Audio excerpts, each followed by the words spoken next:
Good morning, Little Masters, and welcome back to today's Tolkien Times, a Prancing Pony podcast production.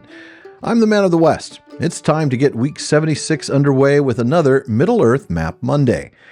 Now, last week we had a look at Nen Hithoel and the three peaks at its southern end, the hills of hearing and of sight. And if you think I'm going to break my mouth on that LH thing again, you're wrong. Along with Tol Brandir, the inaccessible mountain rising before the falls, also known as the Tyndrock. But we didn't get a chance to get to the falls themselves or to the other place near Nen Hithoel that features prominently in the story. So today, let's start with the Falls of Rauros. In Tolkien's unfinished index, he glosses the name as Roaring Spray. The first element comes from a root raw, meaning roar, with the second element ros, meaning spray or rain, like Elros, star foam, or Cairandros, ship of long foam. And no, I'm not going to get into the problem of Ross, the 1968 essay on all of that, maybe some other day. We are never given specific details about the size of the Falls of Rauros, sometimes just called Rauros, sometimes also Rauros Falls. We don't know whether it's a long, tall waterfall, a really skinny one, or a really wide, voluminous fall over a shorter distance, but we are given some spectacular descriptions. First, Celeborn says that the company may come at last to the great falls of Rauros, where the river thunders down from Nen Hithoel. Later, he says that the river casts its arms about the steep shores and falls then with a great noise and smoke over the cataracts of Rauros down into the Nindalf. Now, the fact that he uses the plural cataracts here suggests that it's a series of falls rather than a singular fall, so that's something. Now, when we get there, as Frodo leads the company on his own, we read this. Frodo halted and looked out over the river far below him to Tol Brandir and the birds wheeling in the great gulf of air between him and the untrodden isle. The voice of Rauros was a mighty roaring mingled with a deep, throbbing boom. And later, wearing the ring atop Amon Hen, southward he looked, and below his very feet the great river curled like a toppling wave and plunged over the falls of Rauros into a foaming pit.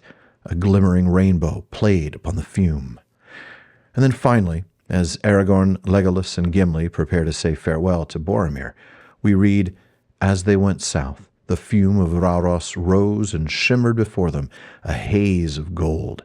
The rush and thunder of the falls shook the windless air.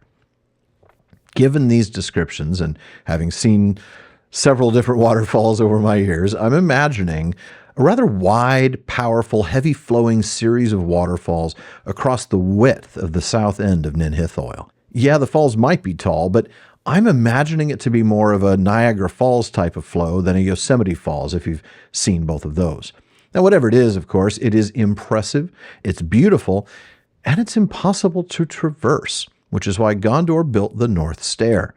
When Boromir objected to the company traveling across the lake, we read, and even if you pass the gates of Argonath and come unmolested to the Tyndrock, what will you do then? Leap down the falls and land in the marshes? No, answered Aragorn. Say rather that we will bear our boats by the ancient way to Rauros Foot, and there take to the water again. Do you not know, Boromir, or do you choose to forget the North Stair and the high seat upon Amon Hen that were made in the days of the great kings? Now, we don't get anything more on the North Stair, though we do get a mention of it in Tolkien's unfinished index, where he says it is a great stair cut by the Númenóreans up beside the falls of Rauros, from the Nindalf to Emyn Muil. Now, that also suggests to me, by the way, that Rauros is a broad but not excessively tall waterfall. I mean, if it's a 2,000-foot drop, they're probably not building a staircase there. They're probably going to have to do some sort of road that goes all the way out to some place where the mountains aren't as steep.